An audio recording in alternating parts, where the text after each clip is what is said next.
Well, Rodney, you and Ella and the rest of the weather team have been telling us about the flooding that's going to be a major issue. We're already seeing that in real time. So let's get right over to Atlanta News First Asia Wilson. She joins us live from the Peachtree Park Apartments in Atlanta. Asia, we see the officials there behind you. The rescue crews are there. Who have they been rescuing? Well, they've been rescuing people, but also animals. They actually just brought in a dog on one of the boats there. They've been out here for quite some time, but I'm also standing by with Jake and Jackson. And you guys said that you've been knocking on doors, helping people too. You guys live here, right? Yes, ma'am. Walk me through what you saw this morning when you woke up. So this morning, well, we've been up since, We've been awake all yeah, night. we haven't gone to sleep. I texted Jake at 11:30 and said, hey, the water's at the fence. And we started talking to our neighbors and they said, hey, the water's at apartments down the street. And I called him and we came over and started helping out just because we had nothing better to do and we weren't going to go to bed with the storm that's going on.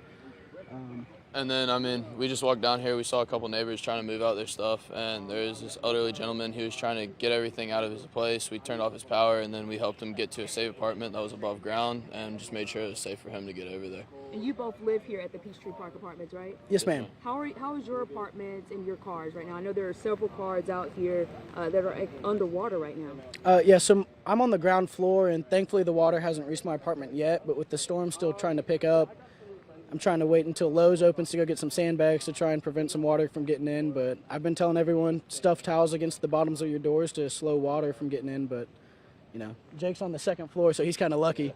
I'm okay right now. So, I moved my car up by Benihana up there, and, I think I'm going to be okay. The water's not going to get up as high to my apartment because I'm on the second floor, so I think I should be good. Have you guys ever seen anything like this out here before as far as the water, being this high? Not here in Atlanta. I talked to one of the neighbors and she said it's this side of the complex floods just about any time it rains heavily for, a couple of days, but never this bad. It's unreal.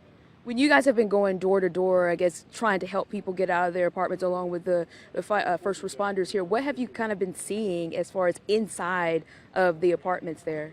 In the first apartment we went into, water was like knee deep roughly, but it's starting to pool up in the back end of it, and we've just been telling people to stuff towels by the door, try to keep it out as much as possible.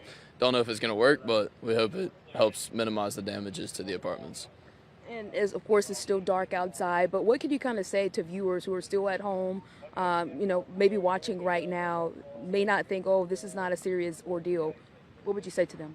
It might not directly affect you, but, it's affecting people Even the upstairs neighbors here have been wonderful in helping out everyone on the first floor. Everyone here has someone to go to. A lot of the second floor neighbors have been, lending the couches, lending spare rooms, just helping out. And it's nice to see the community come together that way. But, if you've got someone that's struggling right now with the storm, help them out. Well, thank you guys for speaking with us. We really do appreciate it. And earlier we spoke with people who actually said they were inside of their apartments, and when they were trying to get out to the boat, the water was actually to their shoulder here. Right now, they don't really have a place to go. They tried to grab as many things as possible, and they were actually standing outside just looking for a place to get out here. Again, we saw a dog being rescued. The family, they were rescued first, and then the dog was rescued here. So, of course, a lot of water, a lot of cars underwater, but of course, they're still working to get people here to safety. Back to you guys.